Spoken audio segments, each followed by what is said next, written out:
ठीक है, शुरू करें। ड्रेनेज पैटर्न देख रहे थे कल हम लोग। अपवाह तंत्र, मध्य प्रदेश के अपवाह तंत्र की बात की थी। कितने अपवाह तंत्र देखे हम लोगों ने? टोटल 6 अपवाह तंत्र देखे। कितने? 6। पहला देखा हमने गंगा अपवाह तंत्र, दूसरा नर्मदा, माही, गोदावरी, महानदी और ताप्ती। यहाँ तक क्लियर था पिछली क्लास में। शुरुआत कहाँ से की थी हमने? गंगा अपवाह तंत्र से। ठीक है, गंगा अपवाह तंत्र की सबसे प्रमुख, या फिर ऐसा करेंगे इसको, या तो सेपरेट ड्रेनेज पैटर्न के हिसाब से पढ़ेंगे, नहीं तो सहूलियत के हिसाब से जो इंपोर्टेंट नदियां हैं उनको उठा करके पढ़ेंगे। ठीक है, तो सबसे बड़ा मध्य प्रदेश का अपवाह तंत्र कौन सा होगा? गंगा अपवाह तंत्र। कल क्लियर किया था मैंने मैप से उसको।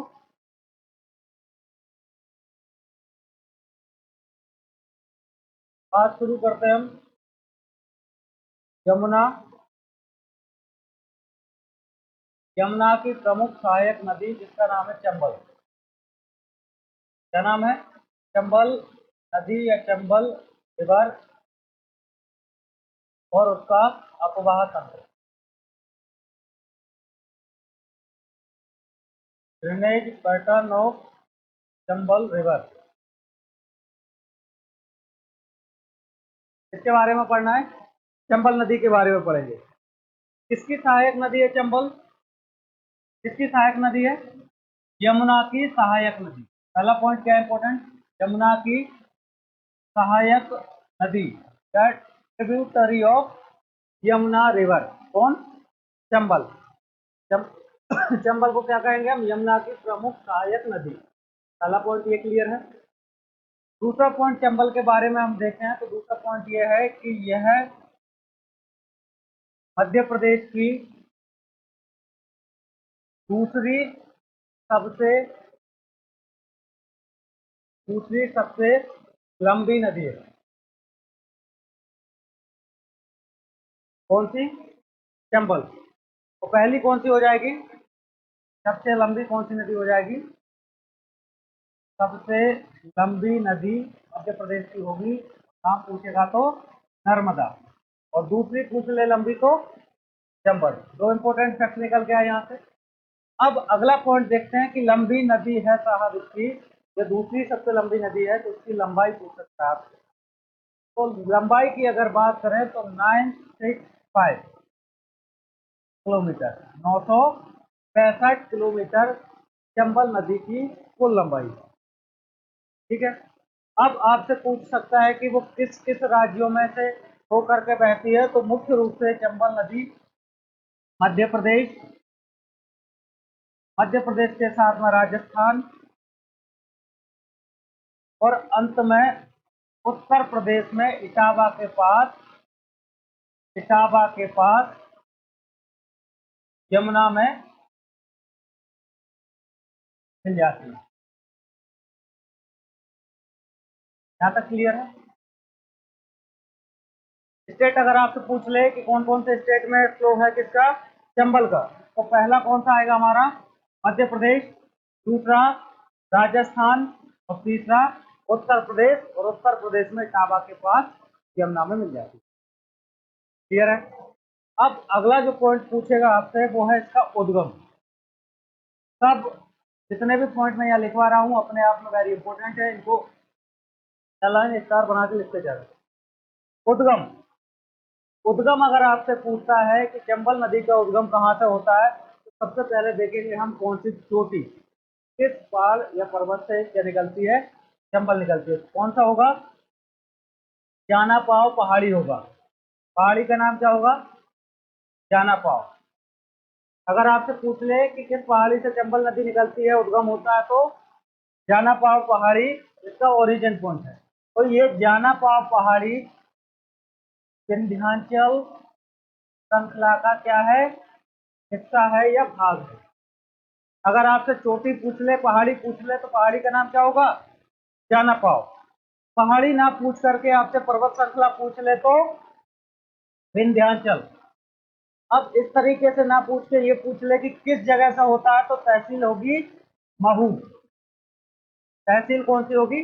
Mhow, MH MOW। हाँ, वर्तमान में अम्बेडकर नगर, ठीक है, जो भी लिखना हो उत्तर में लिखना है। महू, और महू वर्तमान नाम क्या है महू का? अम्बेडकर नगर, ठीक है। और फिर उसके साथ में महू के बाद क्या होगी? जिला पूछेगा तो इंदौर। ये है इसके ओरिजिन पॉइंट। ओरिजिन पॉइंट तो एक ही है, अब प्रश्न पूछने का तरीका उसका कुछ भी हो, आंसर आपके सामने। यहाँ तक क्लियर? अगर आपसे पहाड़ी पूछ ले तो जाना पाव पहाड़ी, पर्वत श्रृंखला पूछ ले तो विंध्याचल, तहसील महू, जिला कौन सा होगा? इंदौर। क्लियर है यहाँ तक? Clear?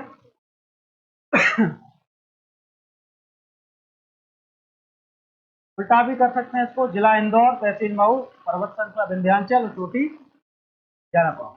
MHOW, Mhow military headquarter of बार, सुना है कभी इसका? ठीक है, महू का पूरा नाम क्या है? मिलिट्री हेडक्वार्टर ऑफ बार, मतलब यहाँ मिलिट्री की सेना की एक छावनी है जो किसके लिए ऑर्गेनाइज है? किसके लिए? बार या युद्ध के लिए प्रमुख रूप से भाग लेने वाली छावनी है बटालियन है, ठीक है, ये टुकड़ी है सभी। क्लियर? आगे बढ़े, यहाँ तक कोई डाउट? यहाँ तक कोई डाउट? चलिए इसकी लोकेशन देखें अगर हम लोग, लोकेशन को समझने का काम करते हैं। नदी कौन सी है? चंबल। उद्गम कहाँ से है? इन, इंदौर। महू को छोड़ो, अभी जिला पकड़ो इंदौर, लगभग यही है इसकी लोकेशन। अब इसका देखते हैं फ्लो डायरेक्शन, ठीक है, तो ये इस तरीके से फ्लो करेंगे।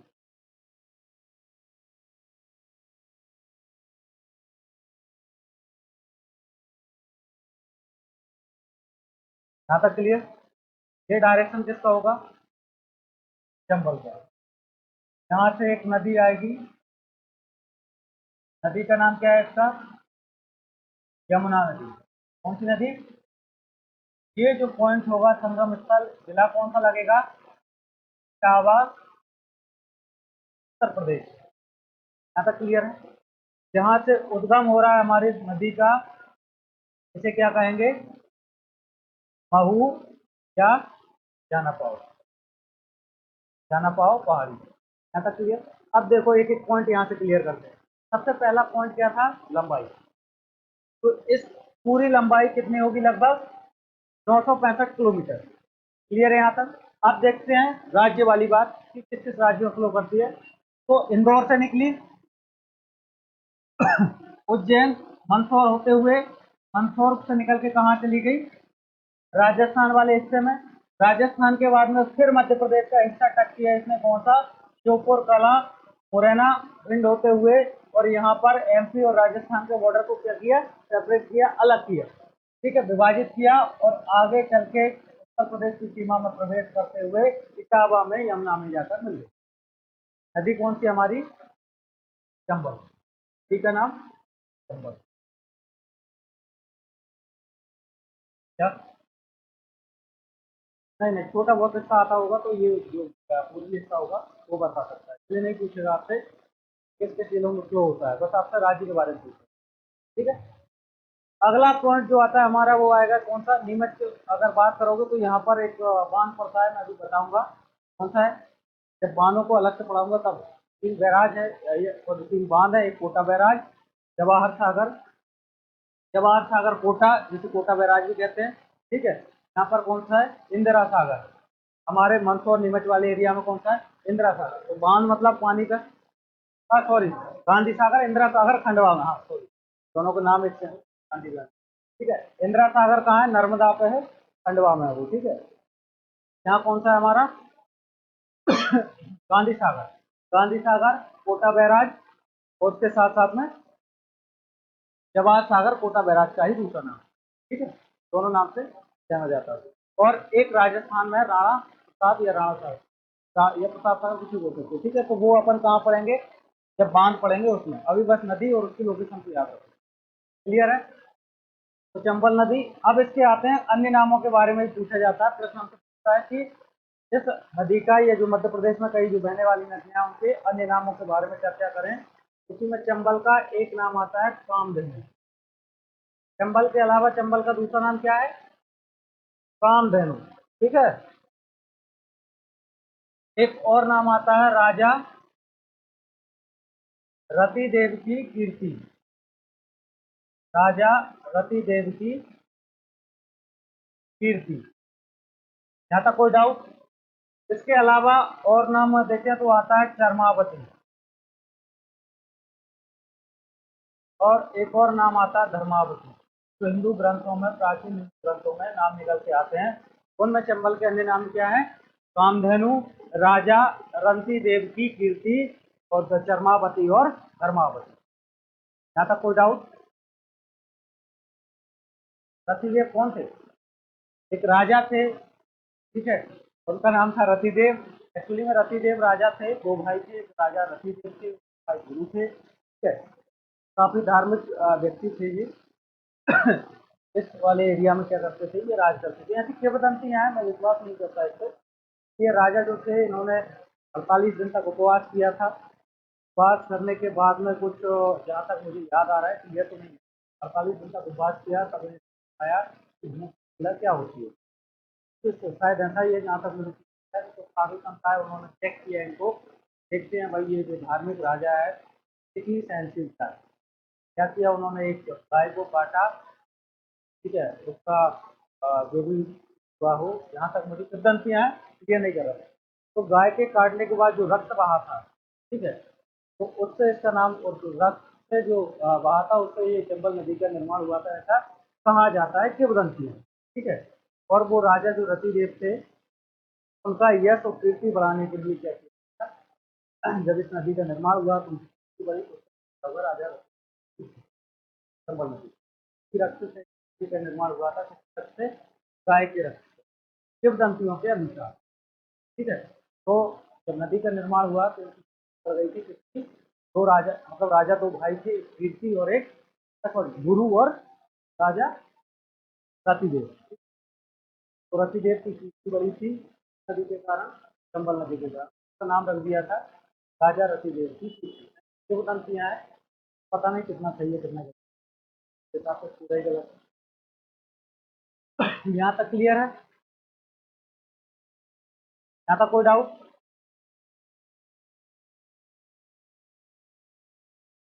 क्लियर है? अब इसकी कुछ सहायक नदियों से प्रश्न पूछे जाते हैं। जिससे सहायक नदियों से प्रश्न पूछे जाते हैं, तो सहायक नदियों को थोड़ा हम देखें।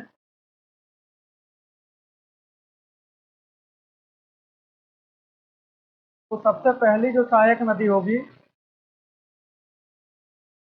वो होगी क्षिप्रा। पहली सहायक नदी क्या होगी चंबल की? क्षिप्रा। ठीक है। इसका उद्गम कहाँ से होता है? जिला होगा इंदौर, और पहाड़ी का नाम है काकरी वरडी पहाड़ी। किसका उद्गम स्थल है? क्षिप्रा। ठीक है, अभी बस समझ लो, आगे देखेंगे। फिर एक नदी और इसकी जो सहायक नदी है, उसका नाम है काली सिंध। क्या नाम है इसका? काली सिंध। क्षिप्रा के अलावा दूसरी प्रमुख सहायक नदी कौन सी होगी? काली सिंध। इसका जो उद्गम होता है, ये उद्गम होता है बागली तहसील। कौन सी तहसील? बागली तहसील, जिला देवास। बागली तहसील, जिला देवास। गांव पूछ ले तो अमोदिया, और उसकी भी पहाड़ी पूछ ले तो बेटा। ठीक है। इस नदी का उद्गम स्थल है काली सिंध पहाड़ी पे। यहाँ तक क्लियर है? चंबल की दो सहायक नदियां देखी, पहली कौन सी होगी हमारी? क्षिप्रा। उद्गम क्षिप्रा का पूछे तो काकरी वर्डी पहाड़ी, जिला इंदौर। दूसरी सहायक नदी होगी काली सिंध। उद्गम स्थल होगा जिला देवास, तहसील वागली, ग्राम अमोदिया। ठीक है। ग्राम नहीं पूछेगा, बहुत रेयरली पूछा जाता है। सच पूछेगा तो बागली या फिर जिला ही पूछ लेगा, किस जिले से काली सिंध नदी का उद्गम होता है। तो कौन सा? देवास। तीसरी इसकी प्रमुख सहायक नदी है, उसका नाम है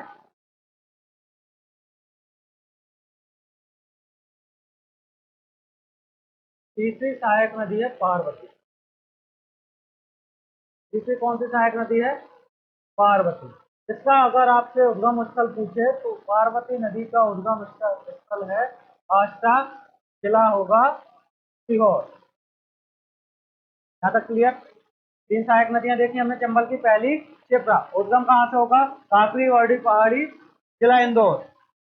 दूसरी कालीसिंध, कालीसिंध उद्गम स्थल बागली, जिला देवास। फिर तीसरी है पार्वती, रास्ता सीहोर से निकलते हुए गुना होते हुए और किस में जाकर मिल जाती है? राजस्थान में चंबल नदी में जाकर पार्वती मिल जाती है। यहाँ तक क्लियर? पर एक छोटी सी नदी है जो लोकल एरिया में यहाँ पर बहती है, उसका नाम है कूनो। क्या नाम है? कूनो नदी। ये वर्तमान में, ठीक है, करंट में ये काफी चर्चाओं में है। क्यों चर्चाओं में है? क्योंकि यहाँ से अफ्रीका या नामीबिया से ला करके चीतों का क्या किया गया है? संरक्षण किया गया है और उनका विस्थापन किया गया है। ठीक है, क्लियर है? और इसी नदी के नाम पर यहाँ पर एक अभ्यारण्य है जो अब राष्ट्रीय उद्यान का रूप ले चुका है। क्या नाम है उसका? Kuno national park. क्या नाम है? Kuno national park. इसी कूनो नेशनल पार्क से विश्व नदी निकलती है हमारी, कौन सी नदी? कूनो नदी। क्लियर है? अब ये तो हो गई किससे? दाहिने हिस्से से चंबल की सहायक नदी। अब बात करें हम लोग बाएं हिस्से से प्रमुख सहायक नदी की, तो एक नदी है और उसका नाम है बनास। बनास या कुछ किताबों में बना कर लिखा हो, ट्राई करना।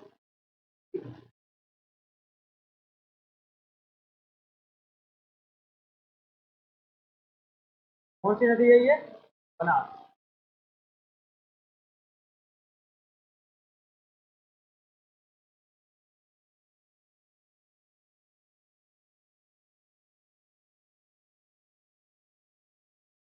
क्लियर हुआ?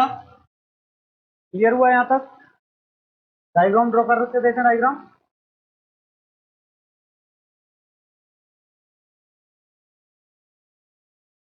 क्या यही डायरेक्शन है चंबल का? ये पॉइंट जहां से उद्गम उद्गम स्थल है इसको क्या कहोगे?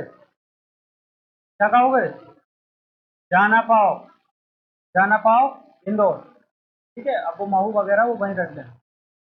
इंदौर, जाना पाओ, और यहाँ इटावा, जहाँ पर इसका अवसान होता है इटावा, यूपी।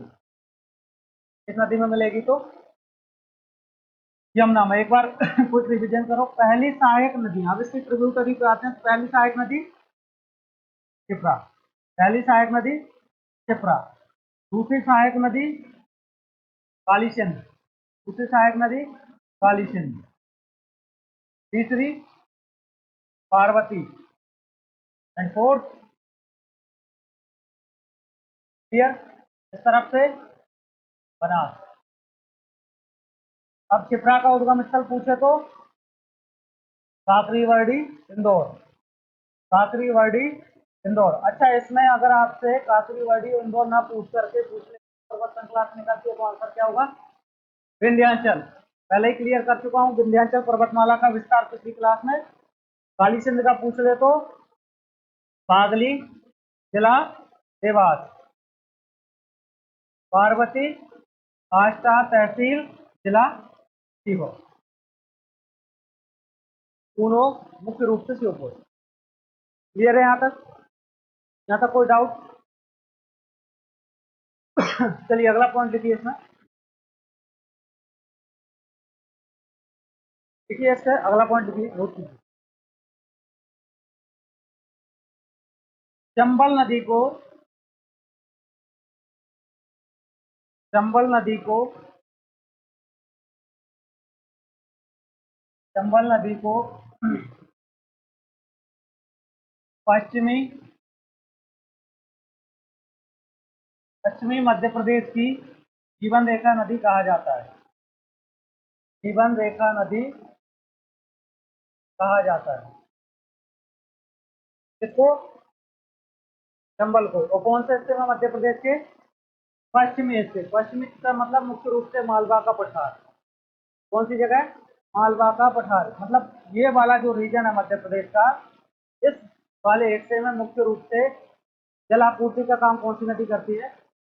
चंबल नदी। तो पश्चिमी मध्य प्रदेश की जीवन रेखा नदी कौन सी होगी? चंबल। अब प्रश्न आपसे पूछ ले कि मध्य प्रदेश की जीवन रेखा कौन सी नदी है? तो नर्मदा। प्रश्न ध्यान से सुनना, मध्य प्रदेश की जीवन रेखा कौन है? नर्मदा। मध्य प्रदेश की जीवन रेखा नर्मदा। पश्चिमी मध्य प्रदेश की जीवन रेखा चंबल।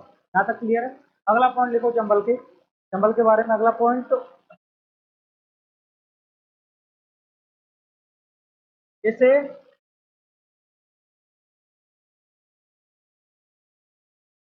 जीवन रेखा तो कहा जाता है किसकी?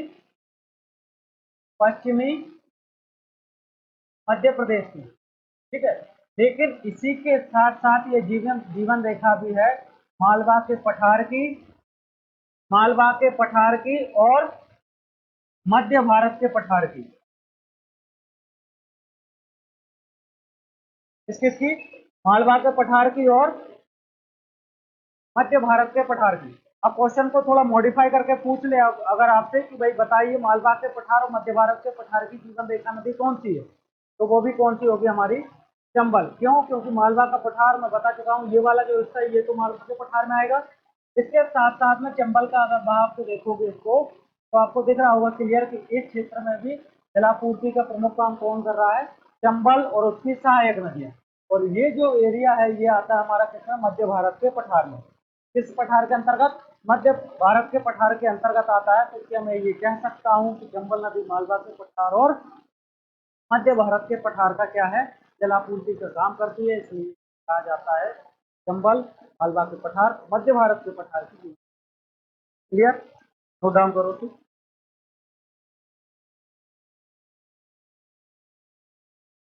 यहाँ तक कोई डाउट आ रहा है कि क्लियर हो रहा है? ये नदियां इसकी सहायक नदियां रिव्यू करी। प्रश्न बहुत इजी बनते हैं ऐसे, या तो चंबल से ही प्रश्न पूछेगा, चंबल से प्रश्न पूछेगा तो उसकी सहायक नदियों से प्रश्न। और सिंपल सा पहला ही क्वेश्चन ये बनेगा कि निम्न में से कौन सी नदी चंबल की सहायक नदी नहीं है। अगर ये 4-5 नाम आपने याद कर लिए तो अपने आप आंसर सही बता देंगे। दूसरा आपसे पूछ सकता है कि पार्वती नदी किसकी सहायक नदी है, काली सिंधु किसकी सहायक नदी है, या बनास किसकी सहायक नदी है, या पूर्व किसकी सहायक नदी है? इसकी आंसर क्या होगा? एक ही, चंबल की सहायक नदी। फिर उद्गम स्थल पूछेगा तो इन सहायक नदियों का उद्गम स्थल पूछ सकता है, जिसका मैंने फिर बता दिया आपको। यहाँ तक कोई डाउट? आगे बढ़े, ठीक है। अब एक पॉइंट और पूछा जाता है, तो वो स्पष्ट करना यहाँ जरूरी है कि ये चंबल जो नदी है, नदी का नाम है हमारा चंबल, और ये चंबल नदी को महाभारत के समय में, चंबल नदी को महाभारत काल में किस नाम से जाना जाता था सर? पूर्णा नाम से जाना जाता था।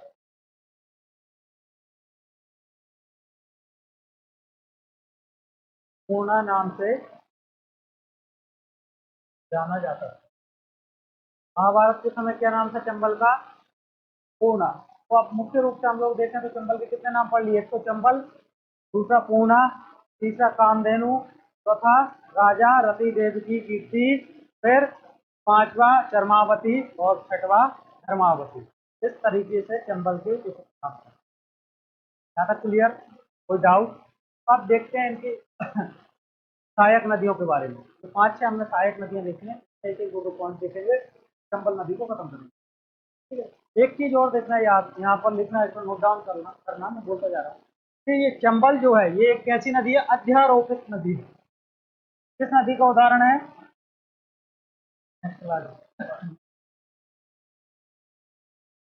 कैसी नदी है चंबल? अध्यारोपित नदी का उदाहरण है।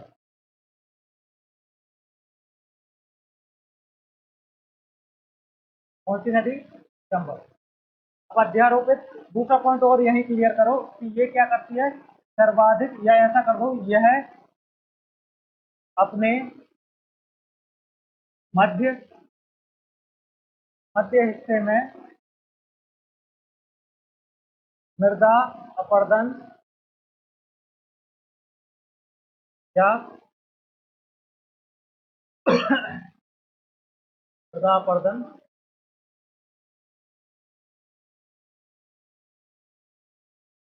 सर्वाधिक रूप से करती है, सर्वाधिक रूप से करती है। अब पहला पॉइंट आता है हमारा अध्यारोपित। सर ये आप अध्यारोपित बता रहे हैं, इसका मतलब क्या होता है? तो अध्यारोपित मैंने क्लियर कर चुका हूँ, जब मैं पठार पढ़ा रहा था मध्य भारत का, मैंने कहा था कि यहाँ बीहड़ों का निर्माण करती है चंबल नदी। ठीक है, क्या होता है कि मान लीजिए ये हमारा जो नदी है इसका ये मुख्य मार्ग है। क्या है इसका? मुख्य मार्ग है। लेकिन मान लीजिए किसी वर्ष वर्षा अधिक हो जाती है तो पानी की मात्रा इसमें बढ़ेगी। तो पानी की मात्रा बढ़ने के साथ साथ ये नदी अपने मुख्य मार्ग से रास्ता बदल करके डायरेक्शन में क्या करने लगेगी? फ्लो करेगी। तो यहाँ की जो मिट्टी है वो कैसी है? बुरबुरी टाइप की है, खंडर टाइप की है। तो ये इस तरीके से पूरे एरिया की अपने आसपास की मिट्टी क्या कर देगी? खंडर में तब्दील कर देगी, बीहड़ों में टीले के रूप में बना देगी, कभी इस तरफ कभी उस तरफ। तो ये चंबल नदी क्या करती है अपने मध्य भाग में? अब मध्य भाग मतलब समझो, मध्य भाग मतलब निकलती कहाँ से? बहुलिक घोषिका। ठीक है, अब बाकी तो इस तरीके से निकलती है और खत्म कहाँ होती है? टावा में। अब मध्य भाग कौन सा होगा नदी का? ये होगा ना, ये नदी का मध्य भाग है। और यहाँ पर मुख्य रूप से कौन से जिले आते हैं? श्योपुर और मुरैना और इसके साथ भी मध्य भाग में तीनों जिले आते हैं ना। तो अब नालिका अपर्दन या मृदा अपर्दन कहाँ करेगी? ये मध्य भाग में करेगी। तो बीहड़ों का निर्माण कहाँ होगा? इन्हीं तीन जगहों में मुख्य रूप। कौन कौन से? भिंड, मुरैना और श्योपुर। तो अगला पॉइंट लिखिए कि यह है भिंड, मुरैना, श्योपुर जिलों में बीहड़ों का निर्माण करती है। बीहड़ मतलब मिट्टी के छोटे छोटे टीले होते हैं जो नदी के द्वारा अपना मार्ग परिवर्तित करने के उदाहरण होते हैं, उनके कारण बने हुए होते हैं। और इसी कारण यह डाकुओं का क्या होता है? शरण स्थलीय कौन सा क्षेत्र हमारा? चंबल क्षेत्र।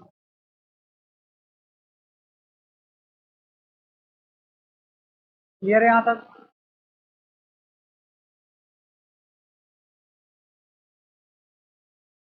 क्या करती है चंबल? बीहड़ों का निर्माण करती है। बीहड़ों का निर्माण करती है या खंडरों का निर्माण करती है, जो कि डाकुओं के लिए शरण स्थली के रूप में सबसे उपयुक्त।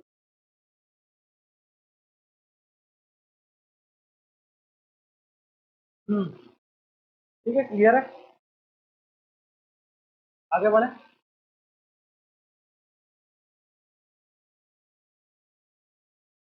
अब आती है हमारी इसकी प्रमुख सहायक नदी। और सहायक नदियों को क्लियर करेंगे एक एक करके, दो दो पॉइंट पढ़ेंगे इनमें। क्षिप्रा। उद्गम क्या होगा? उद्गम काकरी वर्डी। कौन सी पहाड़ी? काकरी वर्डी पहाड़ी इस पर्वतमाला का हिस्सा है, विंध्याचल पर्वतमाला का हिस्सा है। और ये किस जिले में आती है? जिला होगा इंदौर। क्लियर? यहाँ तक कोई डाउट? पूछ ले, क्षिप्रा नदी किसकी सहायक नदी है? तो चंबल की सहायक नदी है। निकलती कहाँ से है? तो काकरीवाड़ी पहाड़ी पहाड़ी विंध्याचल पर्वत श्रृंखला और जिला इंदौर। अब पूछ ले कि किन जिलों में होकर के बहती है? तो मुख्य रूप से इंदौर और उज्जैन। ठीक है, मुख्य रूप से कौन कौन से जिले होंगे? इंदौर और उज्जैन। और रतलाम के पास में जाकर ये किस में मिल जाएगी? चंबल में मिल जाएगी। यहाँ तक कोई डाउट? छोटी सी नदी है, इन्हीं तीन जिलों में बहती है, लेकिन धार्मिक रूप से देखा जाए तो इसका महत्व बहुत है। चंबल से भी ज्यादा धार्मिक महत्व किसका? क्षिप्रा नदी का। तो कह सकता हूं कि धार्मिक महत्व की नदी कौन सी? क्षिप्रा। क्यों? क्योंकि प्रतिवर्ष, सॉरी प्रतिवर्ष 12 वर्ष, देखो 12 वर्ष पश्चात या 12 वर्ष में यहाँ क्या लगता है? महाकुंभ लगता है, जिसे क्या बोलते हैं हम? सिंहस्थ मेला। क्लियर है यहाँ तक? कोई डाउट? तो क्यों महत्व है क्षिप्रा का? क्योंकि ये धार्मिक महत्व की नदी है। उज्जैन जो धार्मिक स्थल है, यहाँ पर प्रत्येक 12 वर्ष में क्या लगता है? सिंहस्थ या महाकुंभ लगता है। तो ये धार्मिक महत्व की नदी। इसी नदी के किनारे सिंहेश्वर मेला लगता है। क्लियर।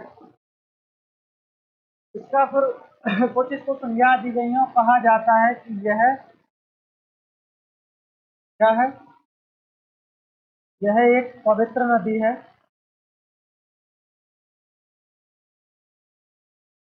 पवित्र नदी है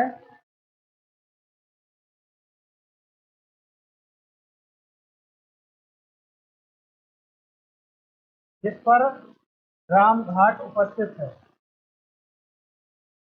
मुख्य घाट कौन सा होगा? राम घाट।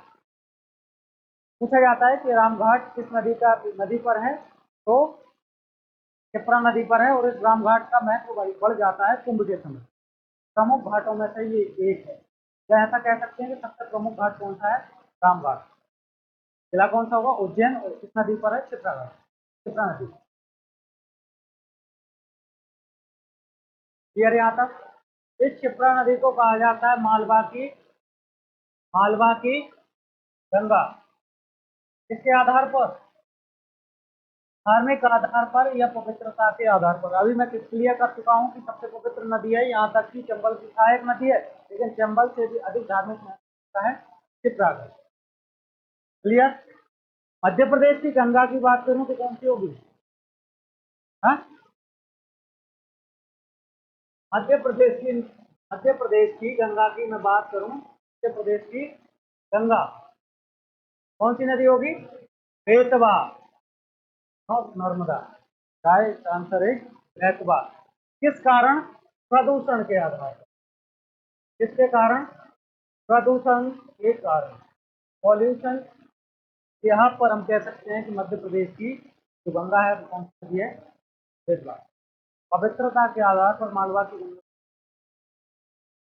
क्लियर है पॉइंट? क्षिप्रा का उद्गम स्थल काकड़ीवाड़ी पहाड़ी, विंध्याचल पर्वतमाला, जिला इंदौर।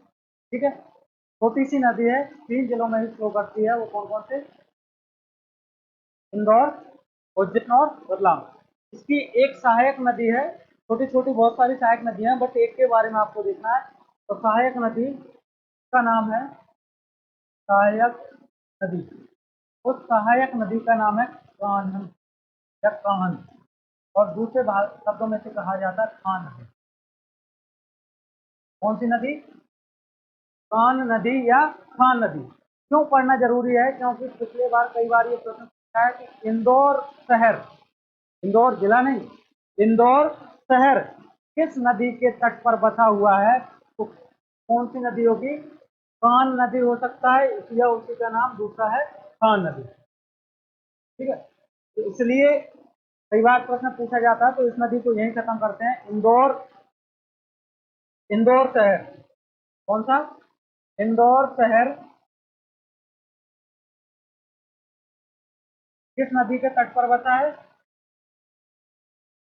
तट पर बसा है तो कान लिखा हो तो कान सही करना, नहीं तो फिर कान नहीं होगा तो खान नदी होगा। पूरे जिले की बात नहीं कर रहा हूँ, सिर्फ इंदौर से। कौन सी नदी? कान नदी और खान नदी एक ही है। और कान नदी किसकी सहायक नदी है? क्षिप्रा की। तो क्षिप्रा किसकी सहायक नदी है? चंबल की। चंबल किसकी सहायक नदी है? यमुना। और यमुना किसकी सहायक नदी है? क्लियर है यहाँ तक? अब बात अंतर कौन सा पढ़ रहे हैं? गंगा पर। Without clear. अगली सहायक नदी लिखिए काली सिंध। काली सिंध।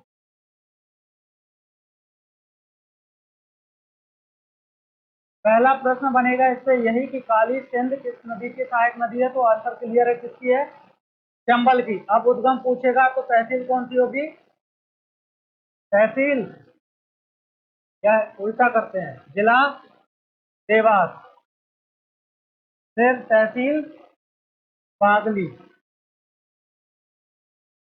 ये भी कुछ समय बाद जिला बनने की मांग उठती रहती है, और कुछ समय पश्चात ये जिला बनेगा बागली। तो देवास, बागली और उसके साथ पर्वतमाला पूछ ले तो विंध्याचल, विंध्याचल पर्वत श्रेणी। गांव पूछ ले तो अमोदिया। वैसे इतना पूछेगा नहीं बीच में, तो बागली या देवास।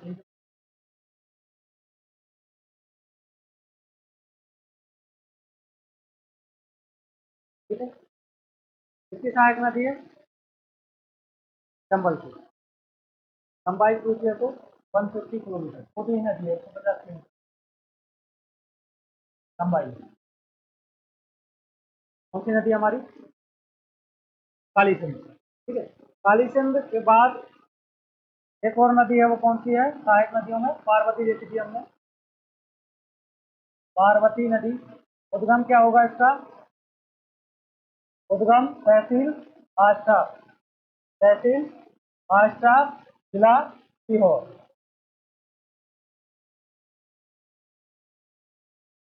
क्लियर है यहाँ तक? नेक्स्ट आता है कूनो। कूनो नदी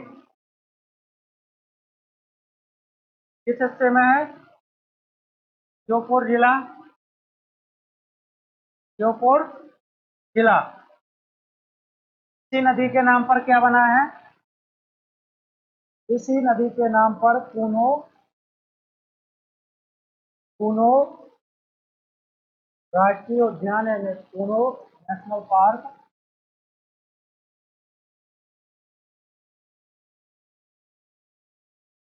अवस्थित है।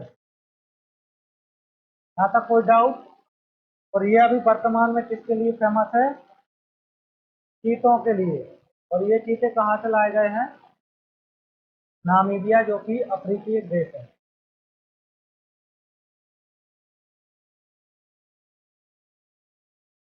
नामीबिया अफ्रीका से चीतों को लाकर यहाँ पर क्या किया गया है? स्थापन किया गया है। और किस नदी के किनारे का कूनो राष्ट्रीय उद्यान है? तो कूनो। क्लियर यहाँ तक?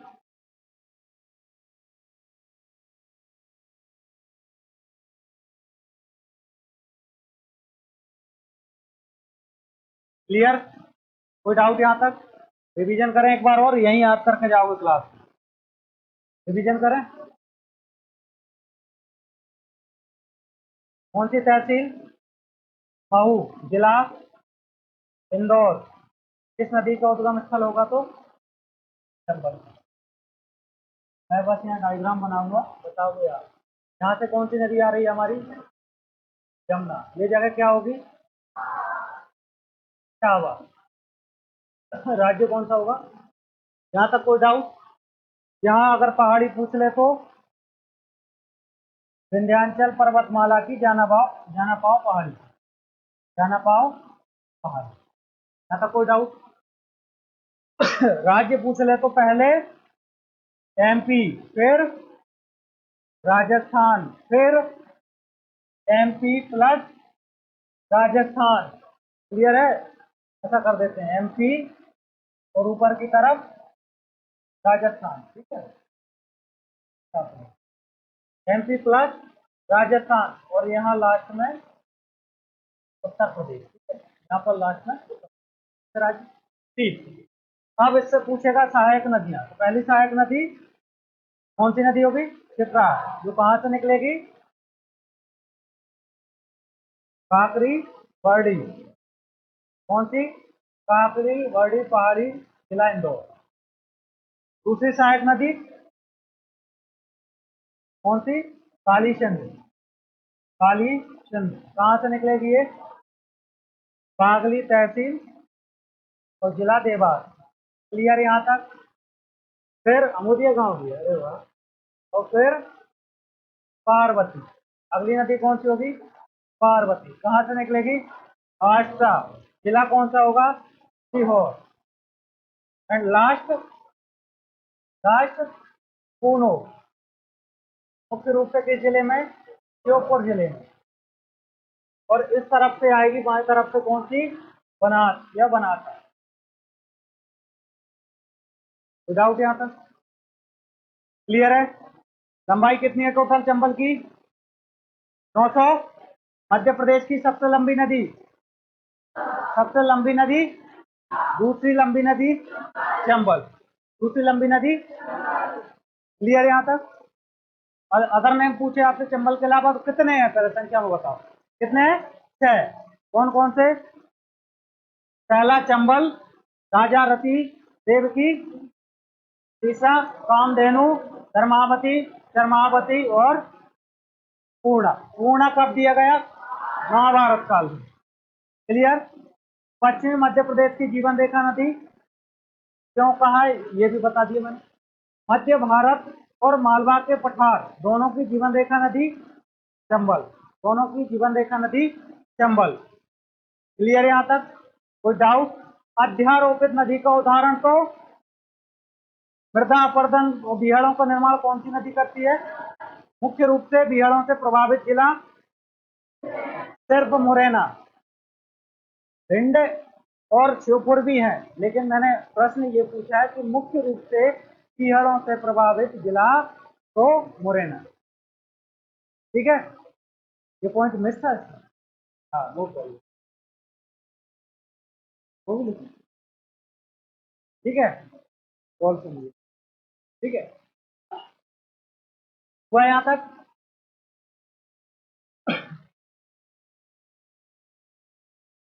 इस नदी में पाए जाते हैं घड़ियाल। कौन सी नदी में?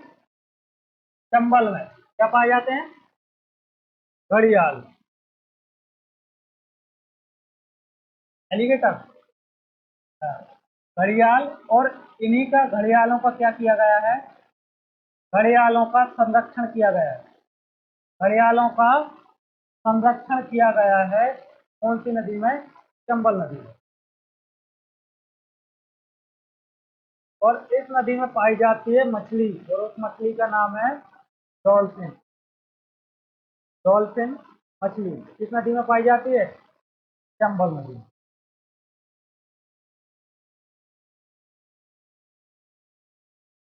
ठीक है, क्लियर है यहाँ तक? अब मुझे नहीं लगता इसमें कोई पॉइंट बचे हुए। नर्मदा नदी अपवाह तंत्र। नर्मदा नदी अपवाह तंत्र।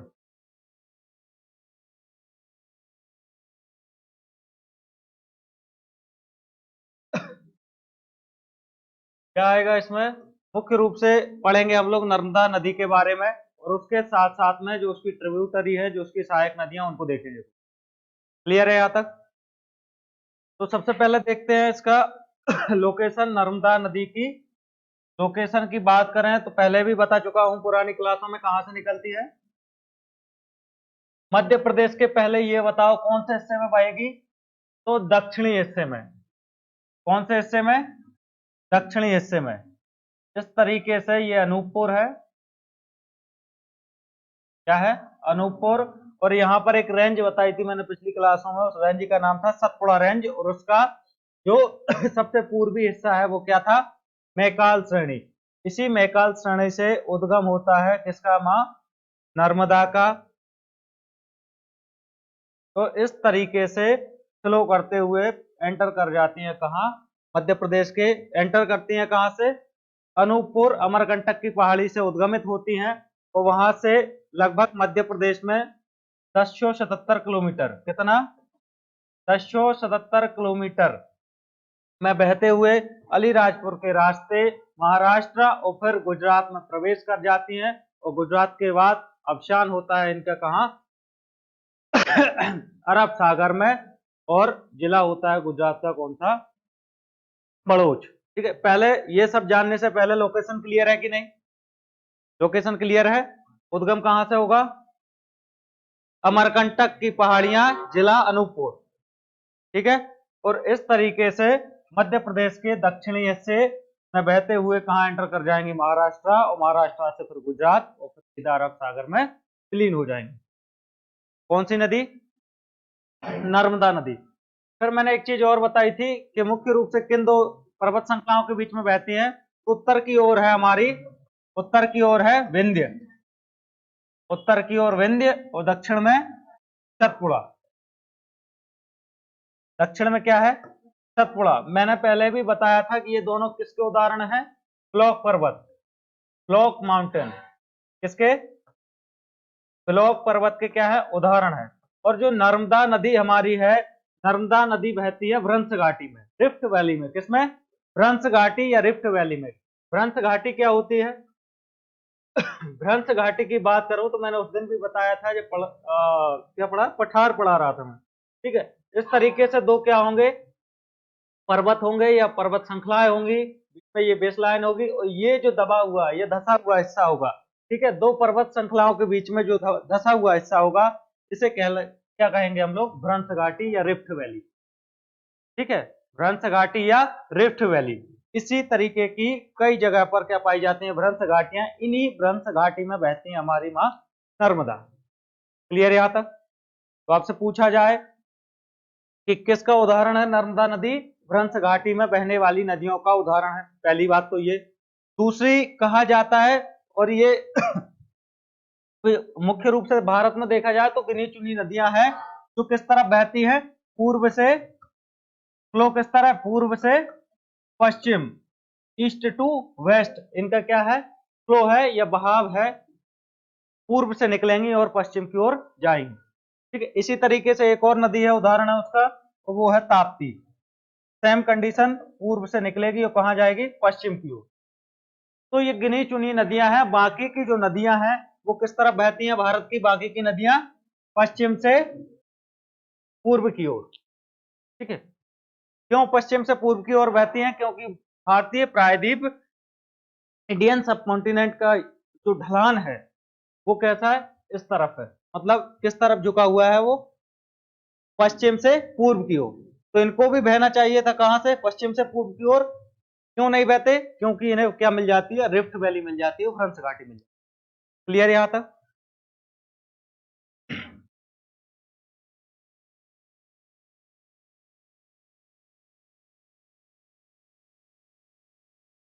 नर्मदा नदी,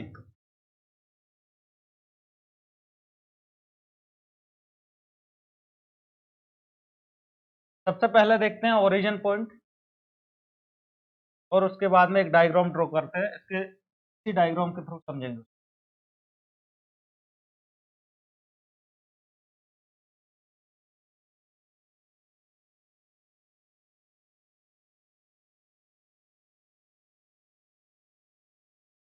ये जगह है अमरकंटक, क्या नाम है जगह का नाम, अमरकंटक, जहां से क्या होता है, नर्मदा नदी का उद्गम होता है, ठीक है। नर्मदा नदी का उद्गम पूछ ले तो कहां से होगा, अमरकंटक की पहाड़ियों से। ये अमरकंटक जो है वो आता है पुष्पराजगढ़ तहसील में। किसके अंतर्गत आता है अमरकंटक, पुष्पराजगढ़ तहसील। अमरकंटक ना पूछ करके पुष्पराजगढ़ पूछ ले तो आप लोग लगाएंगे, क्लियर है। और पुष्पराजगढ़ तहसील आती है अनूपपुर जिले के अंतर्गत। क्लियर है यहां तक? और ये जो अनूपपुर जिला है या अमरकंटक की जो पहाड़ियां आती हैं, ये आती हैं इसमें सतपुड़ा, या फिर ऐसा कह सकते हैं कि मैकाल श्रेणी। किस श्रेणी के अंतर्गत आती है, मैकाल श्रेणी के अंतर्गत। ये है जो जिस तरीके से आपको घुमा के नर्मदा के उद्गम स्थल या ओरिजिन पॉइंट से आपसे प्रश्न पूछ सकता है, तो इससे ज्यादा डीप में वो कुछ नहीं जाएगा। अगर आपसे पूछ ले कि नर्मदा नदी का उद्गम कहां से होता है, तो अमरकंटक हो सकता है ऑप्शन में। अमरकंटक नहीं होगा तो पुष्पराजगढ़ तहसील होगा, वो भी नहीं होगा तो अनूपपुर जिला होगा, और नहीं तो आपको मैकाल या सतपुड़ा श्रेणी मिल जाएगी। यहां तक कोई डाउट, क्लियर है? अब कुल लंबाई की बात करें तो नर्मदा की कुल लंबाई है कितनी है, 13-12 किलोमीटर। कितनी है, 13-12 किलोमीटर। अब आपसे क्षेत्र की पूछ ले या किन किन राज्यों में होकर नर्मदा जी बहती हैं, तो मुख्य रूप से ये जो पूरा पार्ट है, ठीक है, ये या इसे कहते हैं अपवाह द्रोणी।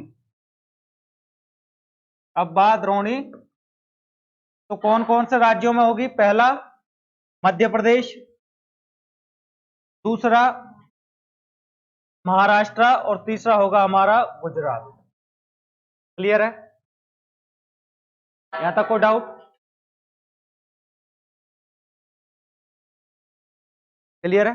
कितने राज्यों से होकर बहेंगी नर्मदा जी, तीन। कौन कौन से, मध्य प्रदेश से उद्गम होगा, फिर बाद में महाराष्ट्र में, और फिर सीधा गुजरात में। अब आपसे लंबाई के बारे में ही एक प्रश्न और पूछा जाता है कि नर्मदा नदी की कुल लंबाई मध्य प्रदेश में कितनी है, तो है 1077 किलोमीटर। 1077 किलोमीटर लंबाई है नर्मदा जी की। कहां? एमपी में। कहां पर? एमपी में। अब दूसरा आता है हमारा महाराष्ट्र। तो महाराष्ट्र में कुल लंबाई है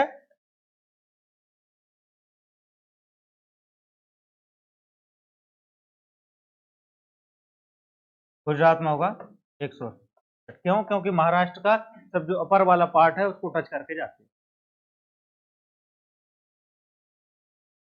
एक बार और कंफर्म कर लेना फिगर को, मेरे हिसाब से ये होगा। अब पूछता है अवसान कि नर्मदा नदी का अवसान कहाँ होता है या किस जगह पे होता है। ठीक है, तो अवसान मतलब एंडिंग पॉइंट जो होगा, तो कहां पर होगा? इसको साफ कर दूं। नर्मदा नदी का अवसान स्थल होगा अरब सागर। क्या होगा? अरब सागर। अरब सागर में कौन सी जगह है? तो कैम्बे की खाड़ी। कैम्बे की खाड़ी। और जिला पूछ ले तो हड़ौच जिला, गुजरात। ये अवसान बिंदु है नर्मदा जी का। कौन सा? बे ऑफ कैम्बे, उसके साथ साथ में भड़ौत जिला गुजरात का, और अरब सागर में जाकर के नर्मदा जी विलीन हो जाती है।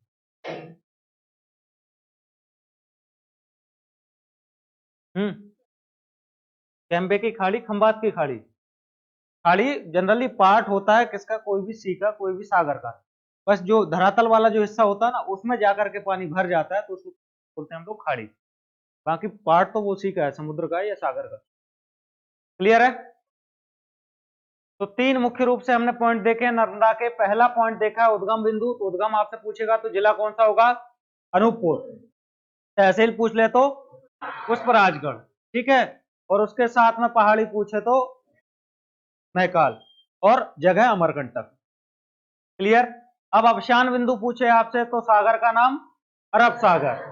उसमें एक खाड़ी है, कौन सी? कैम्बे की खाड़ी, या हिंदी में या अन्य नाम इसका है खंबात की खाड़ी। क्लियर है यहां तक? फिर तीसरा पॉइंट है जिला पूछ ले तो भड़ौत जिला, और वो होगा गुजरात में। यहां तक दो पॉइंट क्लियर, उद्गम बिंदु और अवसान बिंदु, ये दोनों क्लियर। उसके बाद अगला क्वेश्चन जो पूछेगा वो लंबाई से, कि भाई लंबाई कितनी है नर्मदा जी की? तो 12 किलोमीटर संपूर्ण लंबाई। और फिर इसमें से निकालता है पॉइंट कि मध्य प्रदेश में कुल कितनी लंबाई? तो 1077। ठीक है, बाकी दो अन्य राज्यों की लंबाइयां भी मैंने बता दी हैं अगर प्रश्न पूछे तो, बाकी इतना डीप में पूछता नहीं। क्लियर है? अब इसमें एक पॉइंट लिखो, नर्मदा नदी, नर्मदा नदी भ्रंश घाटी, रिफ्ट वैली में बहते हुए पूर्व, बहते हुए पूर्व से पश्चिम, पूर्व से पश्चिम में जाकर खंबात की खाड़ी, या दूसरा नाम इसका है कैम्बे की खाड़ी, खंबात की खाड़ी, जिला भरूच या भड़ोच, गुजरात में जाकर मिल जाती है। क्लियर है यहां तक? क्लियर है यहां तक? अब इसकी कुछ सहायक नदियां, क्या हुआ? अब देखते हैं इसकी कुछ ट्रिब्यूटरी सहायक नदियां। क्योंकि नर्मदा नदी की बात करें तो ये मध्य प्रदेश की क्या है? सबसे लंबी नदी। मध्य प्रदेश की सबसे लंबी नदी, सबसे लंबी नदी कौन सी है? नर्मदा। दूसरी कौन सी है? कल ही बताया था प्रीवियस क्लास में, चंबल नदी पढ़ा रहा था कि चंबल नदी मध्य प्रदेश की दूसरी सबसे लंबी नदी है। तो पहली कौन सी? नर्मदा। ठीक है। दूसरा चीज, अब सर भारत की बात करें, जैसे हमने वहां बात की थी, तो भारत की लंबी नदियों में बात करें, भारत की लंबी नदियों में नर्मदा का स्थान है 5वां। कौन सा स्थान है? 5वां। क्लियर है? मध्य प्रदेश की तो सबसे लंबी नदी है नर्मदा, लेकिन भारत में क्रम पूछे तो 5वां। ठीक है, भारत की सबसे लंबी नदी लंबाई के आधार पर, यह लंबा तो मैं बोल ही रहा हूं, गंगा, उसके बाद यमुना, गंगा यमुना गोदावरी एंड कावेरी।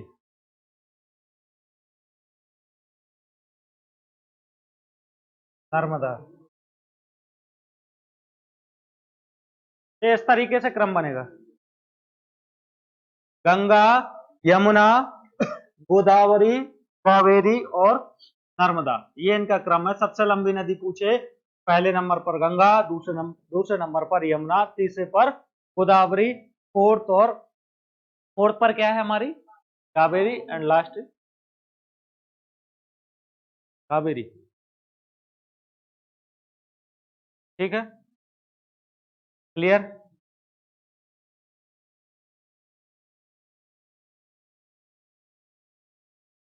आगे बढ़े।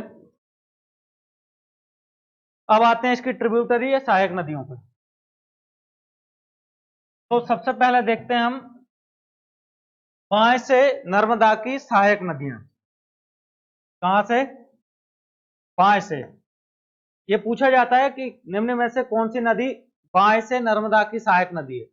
तो क्लियर होगा जब मैंने ये डायग्राम बनाया है, और फ्लो किस तरफ है नदी का? उस तरफ, मतलब पूर्व से पश्चिम की ओर। तो बायां पार्ट कौन सा होगा? ये, और दायां ये। क्लियर है?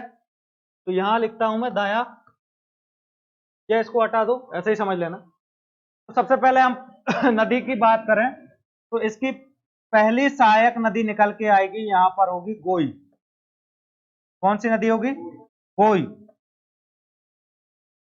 बड़वानी के पास। या इसकी लोकेशन छोड़ो, अभी नदी का नाम याद रखो। पहली सहायक नदी, मध्य प्रदेश में बात करना है, गुजरात और महाराष्ट्र की सहायक नदियां नहीं देखना है। मध्य प्रदेश में पहली नदी का कौन सी मिलेगी? कोई। ठीक है, दूसरी जो नदी होगी, मुख्य नदी होगी, वो होगी छोटी तवा। छोटी तवा। थर्ड इज तवा और बड़ी तवा, मतलब उसी को बड़ी तवा कहें। क्लियर है यहां तक? पहली नदी कौन सी है? कोई, दूसरी छोटी तवा, एंड थर्ड बड़ी तवा। ठीक है, फिर एक नदी है, उसका नाम है दूधी। कौन सी? दूधी। शक्कर। दूधी, दूधी के बाद शक्कर और शेर। दूधी, शक्कर, शेर। ठीक है, और एक और नदी है, उसका नाम है बरनार। हाँ लो, बंजर भी बोल रहा था मैं, बट बरनार याद। क्लियर है? समझ में आया?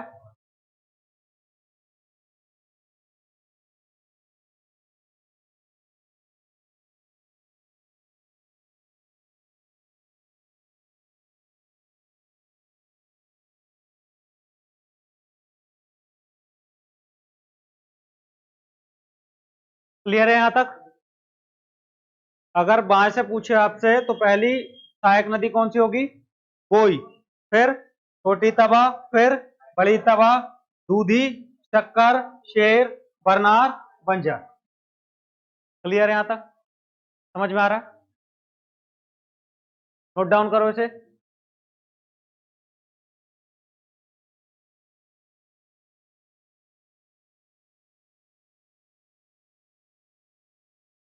दाएं से देखें। दाएं से बात करें तो पहली नदी आएगी पश्चिम की तरफ, हथनी। पहली नदी कौन सी है? हथनी। सेकंड चंद्रकेसर, शेखर नहीं रे, चंद्रकेसर। चंद्र केसर। मान। क्लियर है यहां तक? मान, कोलार, क्लियर यहां तक?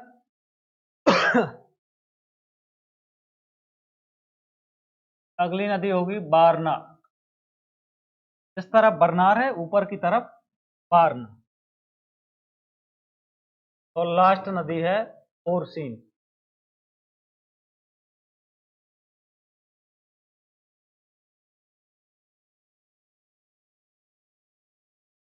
ये कुछ मुख्य सहायक नदियां हैं किसकी? नर्मदा की। स्पष्ट है यहां तक? क्लियर है? ऊपर से चले हम पश्चिम से पूर्व की, तो पूर्व की ओर जाएंगे तो सबसे पहले क्या मिलेगा? हथनी मिलेगी। ठीक है, हथनी भी कैसी मिलेगी? जिसके सर पे क्या होगा? ठीक है, हाँ, चंद्र के समान एक टैग लगा होगा केसर का। ठीक है, तो हथनी मिलेगी, चंद्र केसर एक, या फिर चंद्रमा का निशान मिलेगा। इस तरीके से याद रख सकते हो। किस पे? हथनी के सर पे। ठीक है, अब जब स्पेशल कोई टैग मिला है तो उसका मान बढ़ेगा कि नहीं बढ़ेगा? हाथियों के झुंड में मान बढ़ेगा कि नहीं? तो हथनी, चंद्रकेसर और मान, तीन नदियां याद हूं। ठीक है, उसके बाद चला फिर तो कोलार, बारना एंड ओरछी, तीन तीन का जोड़ा बना के इनको याद करना। क्लियर? हथनी जिसके सर पे क्या है? चंद्रकेसर है, और इसके चंद्रकेसर होने की वजह से क्या बढ़ा? उसका मान। तो तीन नदियां ये याद हुई, एंड लास्ट बचती है कोलार, बारना और ओरछी। ठीक है, इनको अलग करके याद कर सकते। अब यहां से बात करें तो पहली पहली गोई, पहली गोई, दूसरी छोटी तवा, तीसरी बड़ी तवा, दूधी, शक्कर, शेर, बरनार और बंजर। ये, अब इनको याद करने का तरीका ये है कि इनमें एक चीज कॉमन आती है कि सर मुख्य रूप से जो नर्मदा की सहायक नदियां हैं, ठीक है, उनका नाम जो है एक जंगली पशुओं के नाम पे है। मुख्य रूप से दिख रहा है ना, जैसे हथनी, शेर। ठीक है, और उसके बाद में फिर एक आध देखें तो ये बंजर, मतलब उससे लोकेशन से रिलेटेड कर सकते हैं। और फिर दूसरा एक मैंने ट्रिक बताया था पिछली क्लास में जब पढ़ाया था, तब बताया था ना कि सबसे पहले गोई को याद रखो, फिर लो क्या? तवा, तवा पे रखो क्या? दूध। क्या रखोगे? दूध। अब तवा पे जब दूध रखोगे तो पिएगा कौन? शेर, बिना शक्कर मिलाए। ठीक है, तवा पर क्या रखोगे? दूध। क्या मिलाओगे उसमें? शक्कर। उसको कौन पिएगा फिर? शेर। और जब पी गया तो बचा क्या? बंजर हो गया वो। बंजर हुआ कि नहीं? ठीक है, तो इस तरीके से ये वाली नदियों को याद कर सकते हैं। तो इसमें अच्छा एक चीज और कॉमन देखो, इसमें आपको याद क्या करना है? अकेला गोई याद करना है, प्रारंभिक नदी है पश्चिम से पूर्व की ओर, और अंत में कौन सी है हमारी? बंजर और बरनार। तो इसमें कुछ भी नहीं करना, अकेला गोई आपको याद रखना है। बाकी जो ट्रिक मैंने बताई है कि तवा लो, उस पर दूध रखो, क्या मिलाओ? शक्कर। ठीक है, अब शक्कर मिलाई तो पी कौन गया? शेर। जब सब कुछ बचा ही नहीं तो हुआ क्या? बंजर। तो बा कॉम्बिनेशन बंजर और बरनार। क्लियर है यहां तक? ठीक है, स्पष्ट है आपको? अगर वो बाएं और दाएं से भी पूछ ले तो कंफ्यूजन तो नहीं होगा? नहीं होगा ना? क्लियर? चलो, तो आप लोगों से पूछते हैं, मान लो ये नर्मदा जी है, इस तरफ से पहली नदी कौन सी है? रिवीजन करते हैं। पहली, दूसरी, छोटी तवा, बड़ी तवा, फिर दूधी,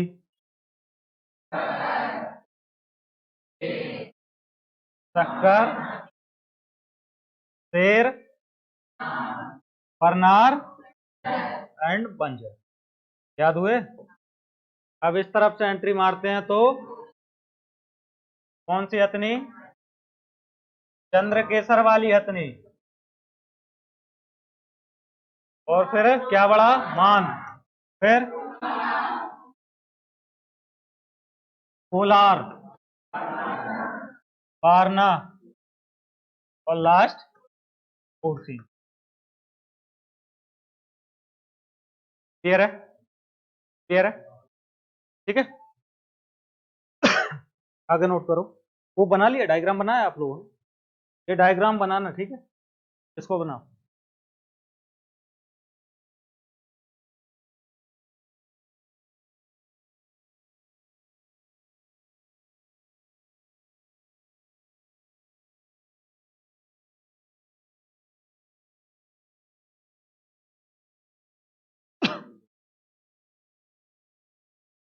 अगला पॉइंट आता है अन्य नाम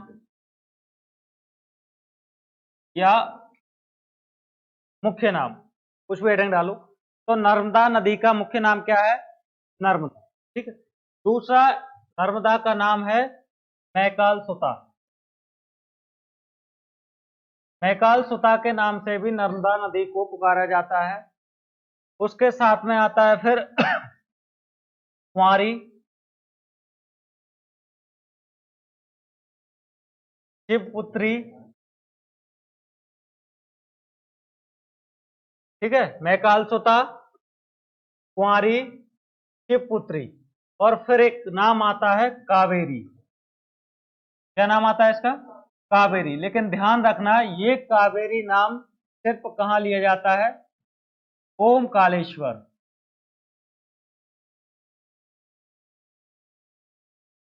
ये नर्मदा जी का कावेरी नाम से पुकारा जाता है सिर्फ कहां पर?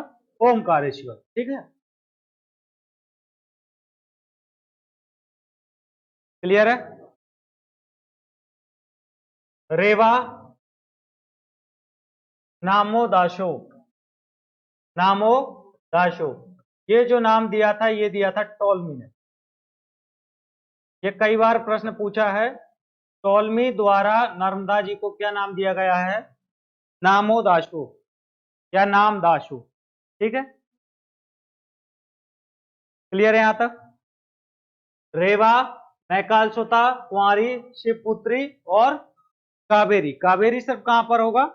ओमकालेश्वर। क्लियर है यहां तक? अगला हम लोग देखें तो कुछ और अन्य नाम है।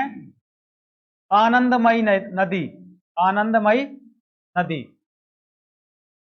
किसका नाम है? किसका नाम है?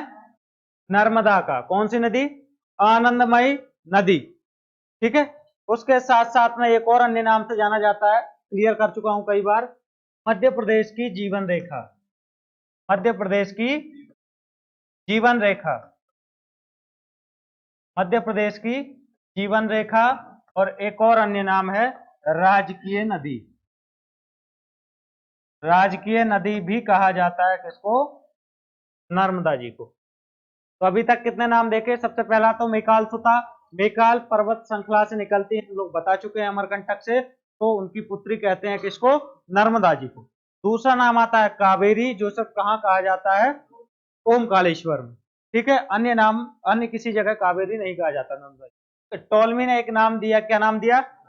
नामोदाशु, ठीक है। उसके साथ साथ में शिवपुत्री और रेवा, ये अन्य नाम भी हैं किसके? नर्मदा जी। और आनंदमयी नदी किसको कहा जाता है? तो नर्मदा जी को। और मध्य प्रदेश की जीवन रेखा और राजकीय नदी कहा जाता है नर्मदा जी को। अब अगला पॉइंट आता है जिला। उन जिलों के नाम जिनसे नर्मदा जी बहती हैं, या जिन जिलों से होकर के नर्मदा जी फ्लो करती हैं, उन जिलों के नाम देखें। अब यहाँ एक छोटा सा ट्विस्ट है। तो ट्विस्ट ये है कि जितने जिलों से नर्मदा जी होकर के बहती हैं, ठीक है, जो ऑनलाइन देख रहे हैं वो ऑनलाइन मैप सर्च करेंगे, और जो ऑफलाइन क्लास में पढ़ रहे हैं आप लोगों के लिए होमवर्क है, ये पूरे जिलों के नाम मैप को देख करके, नर्मदा नदी का फ्लो मैंने बता दिया, आप खुद नोट डाउन करके लाओगे। संख्या में मुझे गिने हुए चाहिए कितने हैं, और उन संख्या के साथ साथ में आपको नाम भी याद होना चाहिए कि इस जिले से नर्मदा नदी होकर के बहती, ठीक है। कोई ज्यादा ग्रंथ नहीं पढ़ना उसमें, जहां से नर्मदा जी फ्लो करती हैं उनके आसपास के ही जिले उनमें शामिल होंगे। तो एक छोटा सा होमवर्क आपके लिए, ये जिलों के नाम आप खुद याद करके आओगे, खुद देख के आओगे, उसके साथ साथ में उनकी नंबर काउंट करोगे कितने जिले। क्लियर है?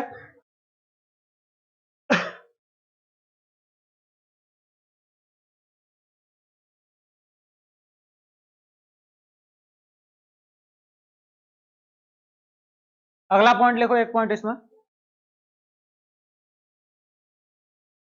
2017, 2017 में मध्य प्रदेश शासन ने क्या कहा? नर्मदा को जीवित नदी का दर्जा दिया। जीवित नदी का दर्जा दिया। अब सर ये जीवित नदी का दर्जा मतलब क्या होता है? इसका मतलब ये होता है कि आप किसी भी तरीके से अगर जिस कोई भी नदी, इवन नर्मदा जी को छोड़िए, कोई भी नदी जिसको सरकार जीवित नदी का दर्जा दे देती है, तो उसमें क्लियर है कि आप अगर उसमें पॉल्यूशन करेंगे, प्रदूषण करते हैं, तो वही आरोप होगा या वही क्या होगी, सजा होगी जो किसी जीवित आदमी को प्रताड़ित करने या उसको नुकसान पहुंचाने पर दी जाती है। तो इस तरीके से नर्मदा जी को जीवित नदी का दर्जा कब मिला?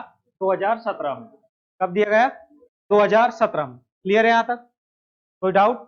फिर इसके साथ साथ में एक प्रश्न और पूछा जाता है, वो प्रश्न ये है कि नर्मदा जी की टोटल लंबाई कितनी है? टोटल लंबाई कितनी है? 13-12 किलोमीटर अभी देखा है। अब आपसे पूछा जाएगा कि नर्मदा नदी का बिल्कुल सेंटर पॉइंट कौन सा है, मध्य बिंदु कौन सा है जहां से नर्मदा जी बराबर दो हिस्सों में बांटी जाए। टोटल लंबाई कितनी है? 13-12। तो हमें ऐसा सेंटर पॉइंट ढूंढना है जहां से नर्मदा की जो लंबाई होगी इस तरफ वाले हिस्से में भी बराबर हो, अपोजिट साइड भी बराबर हो। तो ऐसी जगह है हमारी नेमावर। कहां पर? नेमावर। लिख लो इसको, नेमावर, नोट डाउन कर लो। नेमावर क्या है? सेंटर पॉइंट है नर्मदा जी की लंबाई को नापने का, या नेमावर से नर्मदा जी की लंबाई दोनों हिस्सों में बराबर बराबर होती है। ठीक है। नेमावर, देवास, नेमावर, जिला कौन सा होगा? देवास। ये क्या है? सेंटर पॉइंट है नर्मदा जी का। सेंटर पॉइंट क्लियर हुआ कैसे? दोनों जगह से, नेमावर से इस तरफ की लंबाई भी उतनी ही होगी और इस तरफ भी लंबाई सेम होगी। ठीक है। अब इसकी देखते हैं कुछ सहायक नदियां। सहायक नदियां जो मुख्य थी हम लोग पढ़ चुके हैं उनको। ट्रिब्यूटरी या सहायक नदियों की बात करें तो टोटल नर्मदा जी की छोटी और बड़ियों दोनों नदियों को मिलाएं तो कुल कितनी है? 41 सहायक नदियां हैं। 41 ट्रिब्यूटरी है किसकी? नर्मदा की। टोटल नदियां अगर आपसे पूछ ले कि कुल कितनी सहायक नदियां हैं तो कितनी है? 41। ठीक है। अब वो पूछे बाएं से तो 22 और बाकी कितनी बची? ठीक है, ये लिखना, हाँ ये लिखो।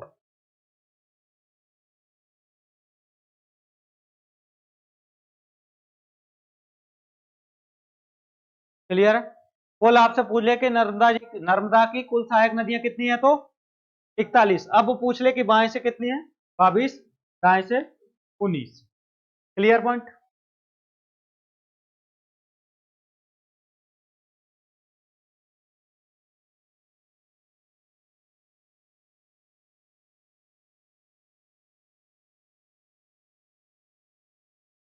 अब बात करते हैं जलप्रपात या वाटरफॉल। ठीक है। नर्मदा पर बने हुए मुख्य रूप से वाटरफॉल की बात करें तो पहला जो वाटरफॉल आता है उसका नाम है, पहला वाटरफॉल है दुग्ध धारा। दुग्ध धारा। दूसरा है कपिल धारा। पहला कौन सा होगा? पहला कौन सा? दुग्ध धारा। दूसरा कपिल धारा। दोनों की लंबाई पूछे तो 15 मीटर, 15-15 मीटर। ठीक है। पहला दुग्ध धारा, दूसरा कपिल धारा, और ये दोनों स्थित हैं अनूपपुर जिले में। कोई डाउट यहां तक? कोई डाउट?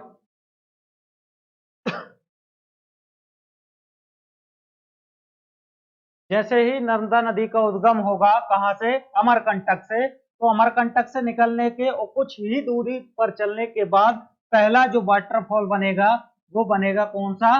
दुग्ध धारा। कौन सा बनेगा? दुग्ध धारा। थोड़ा और आगे चलेंगे तो उसी स्थान से थोड़े से आगे बनेगा एक और, कपिल धारा। कौन सा जलप्रपात?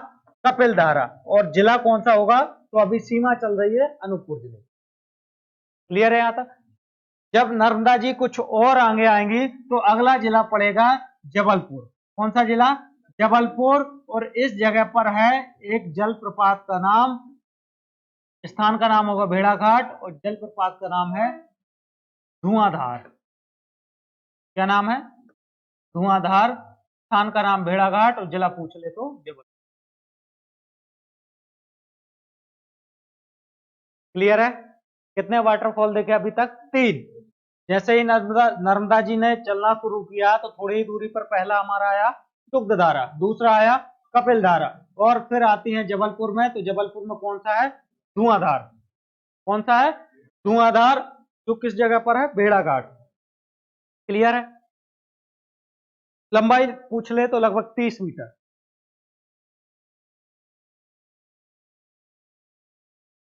काफी विहंगम और वो कहते हैं कि यहाँ खूबसूरत दृश्य बनता है जब नर्मदा जी क्या होती हैं, संगमरमर की चट्टानों से या मार्बल की जो चट्टान है उनसे टकराते हुए नीचे गिरती हैं, और गिरते समय जब वो पानी नीचे गिरता है और जब वो मार्बल से टकराता है तो छोटी छोटी बूंदें निकलती हैं, कैसी? धुआं के जैसी। जैसे कि जैसे टकराए ऐसा लगता है कि धुआं निकल रहा है उसमें। तो धुआंधार। फिर थोड़ा सा और आगे चलेंगे तो यहाँ जिला आ जाएगा खंडवा। कौन सा आएगा? खंडवा। और खंडवा के आगे आएगा खरगोन। क्या आएगा? खरगोन। खरगोन में जलप्रपात बनाती हैं, उसका नाम है सहस्त्रधारा। क्या नाम है? सहस्त्रधारा। सहस्त्रधारा जलप्रपात। ये कहां पर होगा? कहां पर होगा? खरगोन, महेश्वर। महेश्वर का जो फोर्ट है, जहां पर महेश्वर फोर्ट बना है नर्मदा जी किनारे, उससे लगभग लगभग 3 या 4 किलोमीटर की दूरी पर एक छोटा सा वाटरफॉल है। क्या नाम है उसका? सहस्त्रधारा। सहस्त्रधारा। यहाँ की एक किंवदंतियां प्रचलित हैं, तो वो प्रचलित ऐसे ऐसी है कि यहाँ के फेमस जो राजा थे या जिनका इतिहास में कथाओं में लोक कथाओं में काफी वर्णन है, तो यहाँ पर प्रश्न भी पूछा गया है। यहाँ पर एक फेमस मंदिर है सहस्त्रबाहु अर्जुन का मंदिर। भगवान सहस्त्रबाहु अर्जुन का मंदिर यहाँ पर कहाँ बना है? महेश्वर में। काफी प्राचीन मंदिर है। तो वो शासन किया करते थे कहाँ पर? इसी महेश्वर वाले स्थान पर। ऐसी किंवदंतियां हैं, पता नहीं उसमें कितना विश्वास है, कि जब सहस्त्रबाहु अर्जुन जो थे काफी विशाल आकार था उनका उस टाइम पे, तो उनको नहाना था, तो नर्मदा जी का पानी कम है इस जगह पे, उथला पानी है, तो उन्होंने क्या किया था, अपनी ये जो उंगलियां थी उनको यूं धसा दिया था मिट्टी में, और अब ये जब उंगलियां धसेंगी मिट्टी में तो पानी क्या हो जाएगा? रुक जाएगा वहीं पे। और फिर क्या होगा? पूर्ण रूप से उसको नहीं रोक सकते। अब जो उंगलियों का ये छेद जो निशान बन रहे हैं, इनमें से क्या करता था? पानी फ्लो करता है। क्या करता है? पानी फ्लो करता है। तो ऐसा लगता है कि नर्मदा जी की एक धारा ना होकर के क्या हो गई? सहस्त्र धारा हो गई, कई सारी धाराएं हो गई। ठीक है? क्लियर है यहां तक? और हाँ, ये खंडवा बचा हुआ है। इस यहां पर है मानधार जलप्रपात।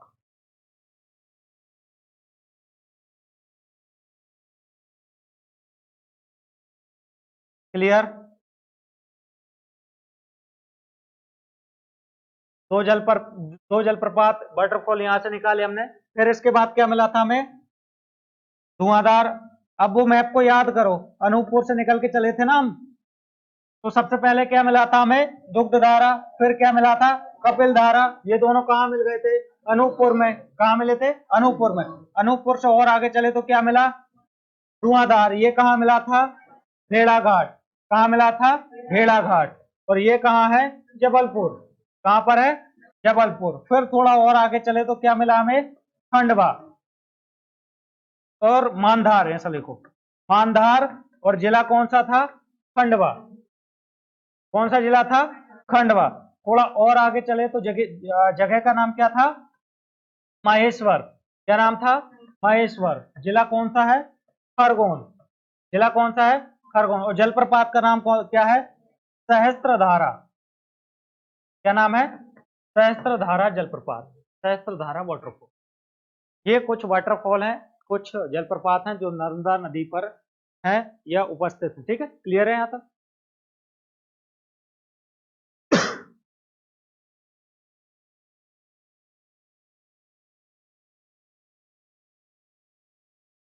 हो गया नोट डाउन? हुआ? अब कुछ क्वेश्चन पूछता है वो कुंडों से। कुछ कुंड भी हैं नर्मदा नदी पर, और मुख्य रूप से दो कुंड हैं। एक है भीमकुंड, पहला कौन सा है? भीमकुंड। और दूसरा है भूतकुंड। यहाँ भीम स्नान करते हैं इस कुंड में, और यहाँ भूत स्नान करते हैं, ठीक है। और ये दोनों कुंड पाए जाते हैं नरसिंहपुर जिले में। कौन से जिले में? नरसिंहपुर जिले में। किस नदी पर? नर्मदा नदी। कितने कुंड है टोटल? दो, पहला भीमकुंड, दूसरा भूतकुंड। क्लियर है?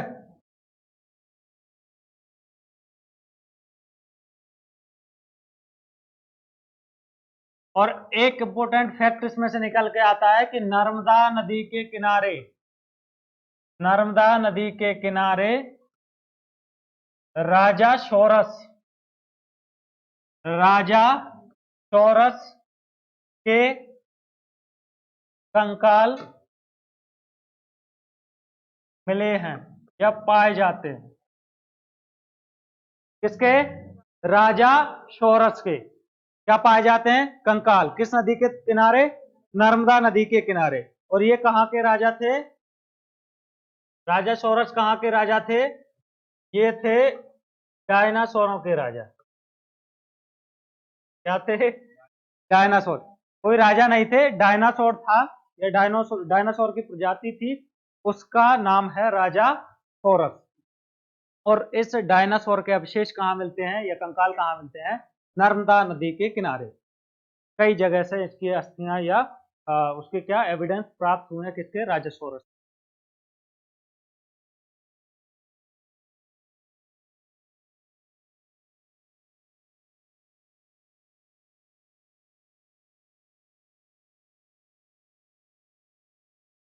क्लियर है यहाँ तक? कोई डाउट?